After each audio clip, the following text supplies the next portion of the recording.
अस्सलाम वालेकुम स्टूडेंट्स। आज नया चैप्टर शुरू करते हैं, इलेक्ट्रोमैग्नेटिक इंडक्शन। तो इलेक्ट्रोमैग्नेटिक इंडक्शन की डेफिनेशन ये है कि the capability of a magnetic field to transfer current in a nearby conductor. ये एक्चुअली किसी मैग्नेटिक फील्ड की सलाहियत है कि वो अपने करीब पड़े हुए कंडक्टर में करंट को ट्रांसफ़र कर दे। अच्छा, इस ट्रांसफ़र में ऐसा नहीं है कि कोई तारें लगानी पड़ेंगी वगैरह वगैरह, बल्कि इंड्यूस कर दे, बग़ैर टच किए उस कंडक्टर में करंट का पैदा होना, इसको बोलते हैं इलेक्ट्रोमैग्नेटिक इंडक्शन। देखें, चैप्टर नंबर 13 के अंदर आप लोगों ने ये पढ़ा है कि एक करंट कैरिंग कंडक्टर के गिर्द मैग्नेटिक फील्ड होता है, एक मूविंग चार्ज के गिर्द मैग्नेटिक फील्ड होता है। तो 13 नंबर चैप्टर के अंदर ये देखा गया और हम जानते हैं कि ऐसा है। इलेक्ट्रिसिटी हो तो मैग्नेटिज़्म प्रोड्यूस की जा सकती है। सवाल ये पैदा होता है, यानी ये इलेक्ट्रोमैग्नेटिक इंडक्शन जो है, इसके शुरू होने से पहले ये सवाल उठा कि क्या मैग्नेटिक फील्ड हो तो उससे इलेक्ट्रिसिटी बनाना पॉसिबल है, यानी इसका अपोजिट पॉसिबल है। तो इसका जवाब तो खैर आपको अभी कुछ एक्टिविटीज़ और आगे जो हम पढ़ेंगे उसमें ऑफ कोर्स यस की शक्ल में मिलेगा। ये चैप्टर नंबर 14 है ही हमारा इसी चीज़ के ऊपर। तो मैं पहले एक आपको बुक में लिखी हुई 2 एक्टिविटीज़ को ज़रा एक्सप्लेन कर दूँ, आप उसको समझिए। देखें, ये एक कॉइल है और इसके दोनों एंड्स को गैल्वानोमीटर के टर्मिनल्स के साथ कनेक्ट कर दिया। अब आप जानते हो कि गैल्वानोमीटर वो डिवाइस है कि जो कि स्मॉल करंट्स को डिटेक्ट करता है और मेजर करता है। यानी अगर इस सर्किट के अंदर कोई करंट फ्लो करेगा तो गैल्वानोमीटर डिफ्लेक्ट करेगा। ये इस काम के लिए लगा हुआ है। और आप नोट करें कि इधर कोई बैटरी नहीं लगी हुई। अब यहाँ मेरे पास एक मैग्नेट है और उसका नॉर्थ पोल जो है वो मैं यूं करके इस कॉइल के जब करीब लाता हूँ तो कुछ ऑब्ज़र्व किया गया है। मैं वो 2-3 ऑब्ज़र्वेशंस आपके सामने रख देता हूँ। ये टेक्स्ट बुक में आप पढ़ेंगे तो आपको क्लियर हो जाएगा। सबसे पहला ऑब्ज़र्वेशन ये है कि जब इसके नॉर्थ पोल को इसके करीब लेकर आते हैं तो गैल्वानोमीटर की कॉइल डिफ्लेक्ट होती है। और दूसरा ऑब्ज़र्वेशन, जब नॉर्थ पोल को दूर लेकर जाने लगें तो गैल्वानोमीटर की कॉइल अपोजिट साइड में डिफ्लेक्ट होती है। अगर मैं 1 मिनट के लिए आपको समझाने के लिए यूँ कह दूँ कि जब नॉर्थ पोल करीब आता है तो गैल्वानोमीटर राइट साइड को डिफ्लेक्ट होता है, और अगर नॉर्थ पोल को दूर करना शुरू कर दें तो ये जो गैल्वानोमीटर है ये लेफ़्ट साइड को डिफ्लेक्ट करता है। ये पहली चीज़, यानी इससे एक तो ये पता चलता है कि करंट की डायरेक्शन उलटती है। दूसरी बात ये कि करंट इसमें कहाँ से आ गई, क्योंकि यहाँ पर तो कोई बैटरी ही नहीं, तो करंट कहाँ से आ गई। तो एक्चुअली ये यहाँ पर जो मैग्नेटिक फील्ड था उसने ये करंट इसके अंदर इंड्यूस की है, ट्रांसफ़र की है। इसी को बोलते हैं इलेक्ट्रोमैग्नेटिक इंडक्शन। एक और ऑब्ज़र्वेशन भी नोट कर लें कि जब इसको स्टैटिक रखा जाए, जब इसको मूव ना किया जाए लेफ़्ट या राइट को, तो इसके अंदर कोई करंट प्रोड्यूस नहीं होता। तो इससे ये पता चलता है कि जो मैग्नेटिक फील्ड लाइंस इसमें से निकली हैं उनमें से कुछ हिस्सा इसके साथ लिंक करता है। तो मैग्नेटिक फील्ड जो कि इसमें से मैग्नेटिक फील्ड लाइंस इसमें से जो गुज़र रही हैं वो इसका बनाती हैं फ्लक्स। वो फ्लक्स जो है वो आपने चैप्टर नंबर 13 में कुछ इस तरह से पढ़ा था, phi is equal to B dot A. तो बी मैग्नेटिक फील्ड जो है इसका एरिया जो है ये इस कॉइल का एरिया रिप्रेजेंट किया जा रहा है। यहाँ एक नई चीज़ और भी आप सीख लें, फ्लक्स लिंकेजेस नाम का एक लफ्ज़ है, उससे क्या मुराद है वो यहीं पर एक्सप्लेन कर दूं तो अच्छा रहेगा। कि देखें, ये एक जो कॉइल, इस कॉइल के अंदर बहुत सारे टर्न्स हैं। एक टर्न के लिए फ्लक्स अगर ये है ना, तो सब की सब टर्न्स यानी कि नंबर ऑफ़ टर्न्स के साथ जब फाई को मल्टीप्लाई कर लें तो ये बन जाता है फ्लक्स लिंकेजेस। ठीक है, तो ये जब कभी मैं लफ्ज़ फ्लक्स लिंकेजेस इस्तेमाल करूं तो इसका मतलब होगा the number of turns multiplied by the magnetic flux. तो मैग्नेटिक फ्लक्स के लिए मैं छोटा सा नीचे बी लिख रहा हूँ। अच्छा, तो जब इसको करीब लाते हैं तो एक डायरेक्शन में डिफ्लेक्ट होता है, दूर ले जाते हैं दूसरी डायरेक्शन में डिफ्लेक्ट होता है। तीसरा मैंने बताया कि जब इसको रेस्ट में रखें तो यहाँ पर कोई डिफ्लेक्शन नहीं होता। और भी सुने, और ये कि जब इसको स्लो इसके करीब लेकर आएँ तो गैल्वानोमीटर के डिफ्लेक्शन कम होता है, और जब इसको तेज़ी से इसके पास लेकर आएँ फ़ौरन से, यानी ज़्यादा वेलोसिटी के साथ इसके पास लेकर आएँ कॉइल के पास, तो ज़्यादा बड़ा डिफ्लेक्शन होता है।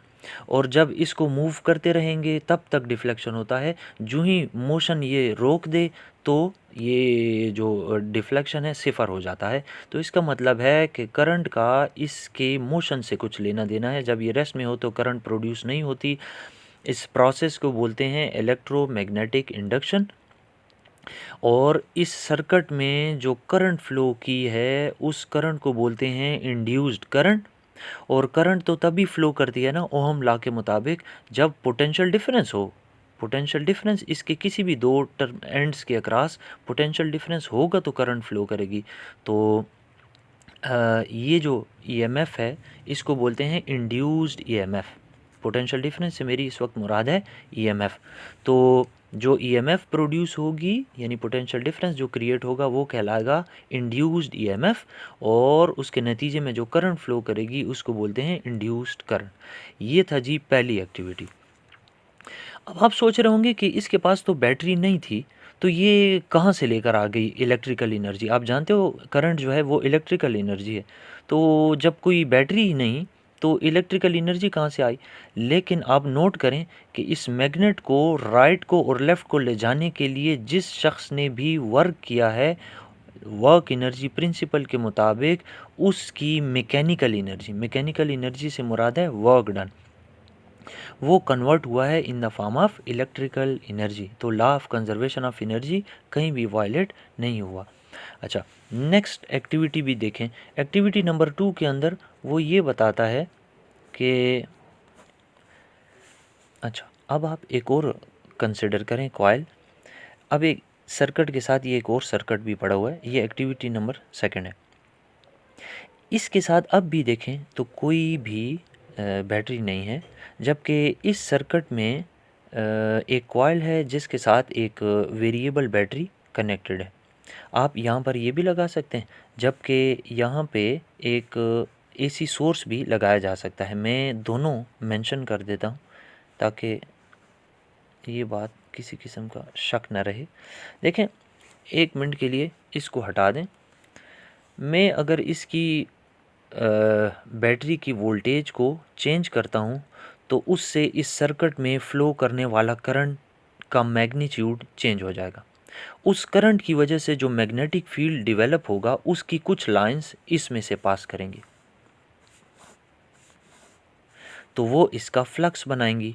ये फ्लक्स जो है जूं मैं इसको चेंज करूँगा वोल्टेज को, ये करंट चेंज होगा, और करंट के चेंज होने से यहाँ पर फ्लक्स चेंज होगा, और फ्लक्स चेंज होने से ये गैल्वानोमीटर डिफ्लेक्शन शो करेगा। तो एक दफ़ा फिर इसके अंदर इंड्यूस्ड ईएमएफ पैदा होगी जिसकी वजह से इंड्यूस्ड करंट फ्लो करेगी। ये बात यूँ भी की जा सकती है कि इसको हटा देते हैं और ये कंसिडर करते हैं। अब मुझे वोल्टेज चेंज करने की ज़रूरत नहीं है क्योंकि अल्टरनेट करंट ख़ुद ब खुद चेंज होती है। तो अल्टरनेट करंट जो है उसकी वजह से करंट पहले बढ़ता मैक्सिमम होगा, फिर घटता सिफर होगा, फिर नेगेटिव में बढ़ता मैक्सिमम होगा और फिर सिफर होगा। तो यूँ करंट के चेंज होने से मैग्नेटिक फील्ड चेंज होगा, और मैग्नेटिक फील्ड के चेंज होने से मैग्नेटिक फ्लक्स चेंज होगा, और मैग्नेटिक फ्लक्स के चेंज होने से इंड्यूस्ड ईएमएफ पैदा होगी। इंड्यूस्ड ईएमएफ के पैदा होने से इंड्यूस्ड करंट फ्लो करेगी इस सर्किट में। इस सर्किट का नाम है प्राइमरी और इसका नाम है सेकेंडरी सर्किट। और ये number of turns on the primary coil, number of turns on the secondary coil वगैरह वगैरह। तो ये 2 एक्टिविटीज़ जो हैं वो हमारे पास मेंशन है बुक में। इसके बाद हम Faraday's law of electromagnetic induction समझने की पोजीशन में आ गए हैं। एक नज़र ज़रा टेक्स्ट बुक के अंदर मौजूद डायग्राम को देख लें। ये एक्टिविटी में मौजूद हैं, जिसके अंदर ये एक प्राइमरी कॉइल है जिसे एक एसी सोर्स के साथ कनेक्ट किया है, और ये एक सेकेंडरी कॉइल है जिसे गैल्वानोमीटर के साथ कनेक्ट किया है। और जो ही इसके अंदर करंट चेंज होता है तो मैग्नेटिक फील्ड चेंज होता है। मैग्नेटिक फील्ड से जो हिस्सा मैग्नेटिक फील्ड का इसके साथ कनेक्ट कर रहा है यानी मैग्नेटिक फ्लक्स जनरेट कर रहा है वो चेंज होता रहेगा, क्योंकि number of lines of magnetic field जो चेंज होंगी तो उससे मैग्नेटिक फ्लक्स चेंज होगा और उसकी वजह से इसके अंदर इंड्यूस्ड करंट प्रोड्यूस होता है। ये पिक्चर बुक के अंदर मौजूद है, आप एक नज़र ज़रूर देख लें और इसको पढ़ भी लें। अच्छा, फैराडेज लॉ शुरू कर लेते हैं। देखें, ये बिल्कुल वही फिगर है, प्राइमरी कॉइल, सेकेंडरी कॉइल और सेकेंडरी कॉइल के साथ में एक एसी सोर्स को कनेक्ट कर देता हूँ जिसकी वजह से ये मैग्नेटिक फ्लक्स चेंज होगा। तो जो इंड्यूस्ड ईएमएफ पैदा होगी Faraday's law of electromagnetic induction के मुताबिक ये इंड्यूस्ड ईएमएफ डायरेक्टली रिलेटेड है to the time rate of change of magnetic flux linkages. Induced EMF through a circuit is directly proportional to the time rate of change of। time rate of change of का मतलब है with respect to time कितना change आ रहा है किसके अंदर, flux linkages. मैंने अभी आपको बताया कि फ्लक्स लिंकेजेस क्या है, तो इसके साथ डायरेक्टली प्रोपोर्शनल है। जब प्रोपोर्शनैलिटी हटाते हैं तो एक कांस्टेंट लगाते हैं, वो कांस्टेंट जो है इस वक्त 1 है। SI में कांस्टेंट ऑफ प्रोपोर्शनैलिटी 1 है, सो हमारे पास ये इक्वेशन आ जाती है। ये है Faraday's law of electromagnetic induction की मैथमेटिकल फॉर्म। इसके अंदर n किस को रिप्रेजेंट कर रहा है, नंबर ऑफ टर्न्स किसकी, इस कॉइल की नंबर ऑफ टर्न्स, क्योंकि अगर इसकी नंबर ऑफ टर्न्स जो है चेंज होती हैं तो मैग्नेटिक फ्लक्स चेंज होगा। तो इसको मैंने रिप्रेजेंट कर दिया। अच्छा, दूसरी चीज़, अगर आपको फ्लक्स चेंज करना है, ज़रा इस इक्वेशन को वो करते हैं, समझने की कोशिश करते हैं कि एक्चुअली अगर आपको इंड्यूस्ड ईएमएफ बढ़ानी है, इंक्रीज़ करनी है, तो आपके पास देखें क्या क्या रास्ते हैं। इस इक्वेशन को देखें तो हमें 2 रास्ते नज़र आते हैं। एक तो ये कि अगर आप नंबर ऑफ़ टर्न्स बढ़ा देंगे तो इंड्यूस्ड ईएमएफ बढ़ जाएगा, और दूसरा ये कि अगर आप जो फ्लक्स में चेंज लेकर आ रहे हैं, जिस रेट से ला रहे हैं ना, अब आप उससे ज़रा ज़्यादा रेट से लेकर आएँ। फॉर एग्ज़ाम्पल 1 सेकंड में 2 वेबर की चेंज आ रही है, तो अब आप 1 सेकंड में अगर 4 वेबर की चेंज लाएँगे तो ज़्यादा ईएमएफ पैदा होगी। तो ये दोनों तरीके हैं, अगर आप फ्लक्स को चेंज करते हैं तेज़ी से तो ज़्यादा इंड्यूस ईएमएफ पैदा होगी, और अगर फ्लक्स को उतना ही रखते हैं, सिर्फ नंबर ऑफ़ टर्न्स बढ़ा दें तो भी ज़्यादा इंड्यूस्ड ईएमएफ पैदा होगी। ये इंड्यूस्ड ईएमएफ थी हमारी सर्किट या कॉइल के अंदर पैदा होने वाली। अब इस इंड्यूस्ड ईएमएफ के नतीजे में देखें, इसमें जो करंट फ्लो करेगा उस करंट का नाम होगा induced current. The current which flows as a result is called induced current. अब इंड्यूस्ड करंट जो है वो कहाँ से निकालें, कैसे निकालें, बड़ी सिंपल सी बात है। I is equal to V divided by R। ये EMF की वैल्यू उठाकर यहाँ से इधर लगा देते हैं, तो -n delta phi divided by delta t whole divided by R। अब इसको थोड़ा सा तरतीब देकर लिखें तो कुछ यूँ बन जाएगा, -n delta phi divided by R delta t। अच्छा, 2 चीज़ें समझ लें, ये इंड्यूस्ड करंट के लिए रिलेशनशिप मैंने लिख दिया। पहली चीज़ तो ये है कि ये नेगेटिव साइन क्यों लग रहा है बार बार मुसलसल, ये नेगेटिव साइन देखें। अच्छा, दूसरी चीज़ ये कि ये R किस चीज़ की रेजिस्टेंस है, तो negative sign is in accordance with Lenz law. Negative sign Lenz law के मुताबिक लगेगा। अब ये क्या मतलब है लेंज लॉ से, वो मैं अभी एक्सप्लेन करता हूँ। और R किसकी रेजिस्टेंस है, R is equal to resistance of the coil. ये इस कॉइल जिस वायर से भी बनी हुई है, इस वायर की जो रेजिस्टेंस है इसको R से रिप्रेजेंट किया है, रेजिस्टेंस ऑफ द कॉइल। अच्छा, अब नेगेटिव साइन क्या शो करता है? देखिए नेगेटिव साइन ये शो करता है, मैं अब लेंज लॉ की स्टेटमेंट बोलने लगा हूँ।